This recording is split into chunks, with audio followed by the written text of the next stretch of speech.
If you've been shopping for a walking pad, you've probably noticed they all look almost identical. The same horsepower claims, similar speeds, and sizing. I spent real time using 5 highly rated walking pads on Amazon with my standing desk. This video will help you understand why you'd choose one over another. The Sparex was the walking pad I was most excited to test, not because of something it had, but because of something it didn't have.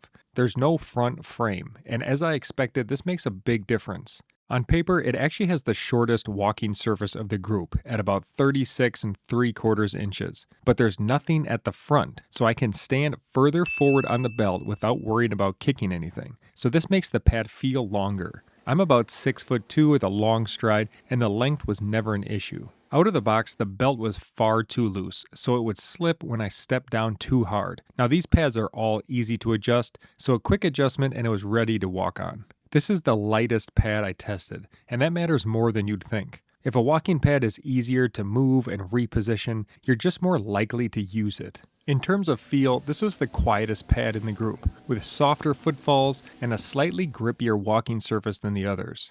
After you're done walking, it runs a short cool-down cycle, which I expect improves its longevity. Along with the remote, Sparex also has an app for control and tracking, plus it has vibration modes. I'm not an expert on the health effects of vibration, but the lower settings felt nice to me. For me, walking was really the focus. It doesn't have wheels, but because it's so light, I can usually just pick it up and move it where I want it. Early on, this feels like it might end up being my new daily driver, but we've still got 4 more walking pads to go, including one that's a much more premium option.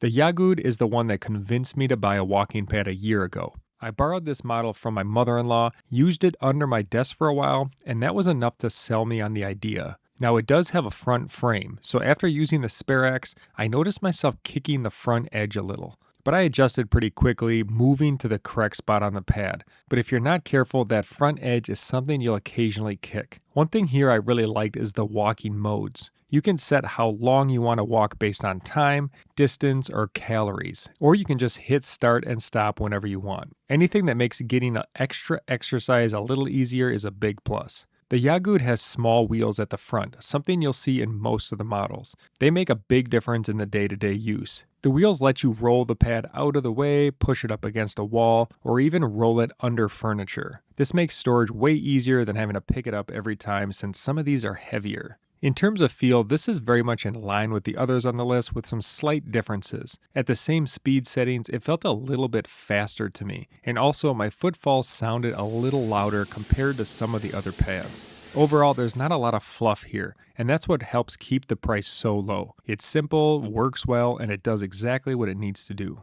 Looking for the most comfortable chair to pair with your setup? Check out our office chair buying guide where we rank the most popular chairs. I wanted to include a walking pad that was at the other end of the spectrum, highlighting whether it's worth it to spend 3 times as much. The foldable WalkingPad Z1 has some features that you won't see in any other models on this list, but that also brings some big concerns. This pad was ready to use right away, just unfold it and hit start. I was concerned when I saw a fold in the belt, but when it was extended, the fold seems to disappear. You do need to make sure the belt is centered when you open the pad, otherwise it won't land perfectly centered on its own. In actual use, I found this to be one of the most pleasant walking pads. It has an additional belt length at about 48 inches long, so I had zero concerns about centering myself on the tread. The Z1 has an easy to use app where you can not only control your unit with preset speeds, but also set up a plan and even see your history.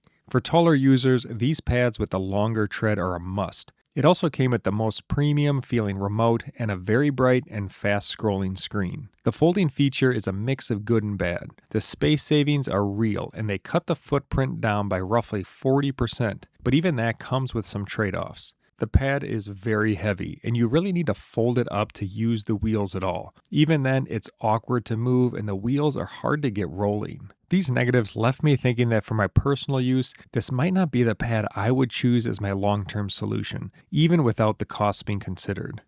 The angle of this video is really for using the walking pads at your desk, but I wanted to include one with a handle for anyone who wants to use theirs away from their desk. This one also pushes the limits of what a walking pad can do in terms of speed and weight capacity. By including a handrail, Lontek makes this the more practical option for away from a desk. It is on the short side though, so I can only reach down and touch it with a finger. It's more of a reference point than something you'd actually hold on to. It does include a tablet holder, but I'd consider this more for storage because it's pretty low and I'm not sure I'd trust my tablet on it. Underfoot, this pad feels very similar to the Yagood and the tray flow that we'll talk about later. The red center line is a little bit loud visually, but again, it works as a nice cue to help keep you centered while walking. Where the Lontek really separates itself is its speed and incline. This is the only unit that has a top speed fast enough to put you in a jog. Add incline, and this has the hardest workout potential of the group. To use the incline, you can flip the feet up, and for more height, you add the small red risers underneath. It works, but it's a bit clunkier than some of the other systems I'll show later. This pad also has the highest listed weight capacity in the group. I would take that with a little bit of grain of salt though, because it doesn't look any more solidly built than the others. For me, the high speed and the incline isn't as helpful at the desk, but again, if you like the idea of pushing yourself hard when you're not actively working, this one makes sense.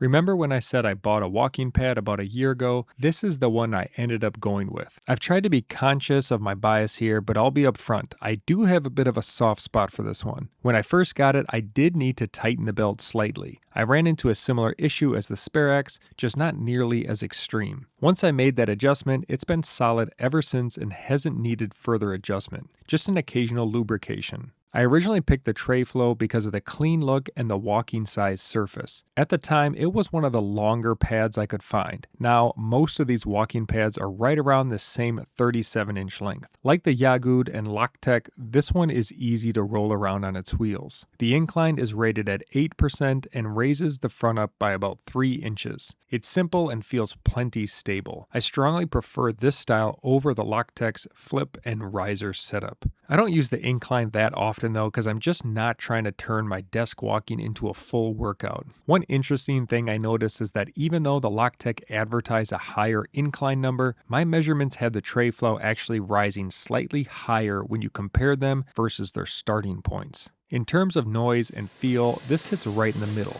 It's a little softer and a little quieter than the Yagood and Lontek, but it's not quite as quiet as the Sparex. Not that it really matters, but after the Sparex, this unit seemed to be the most stylish and sleek. Also, the internals look a little more well built than similarly priced options. Blindfolded, I honestly don't think I could tell the difference between the Yagood and the Lontek. The tray flow feels slightly softer underfoot and a little quieter than those two. The Sparex takes that up another notch. The WalkingPad Z1 is a little too frustrating to move around for me. After testing all 5, the Sparex pad is the one I've already been recommending to friends and family. I strongly recommend you check out my video. Don't buy a walking pad until you watch this video before you decide to buy one of these.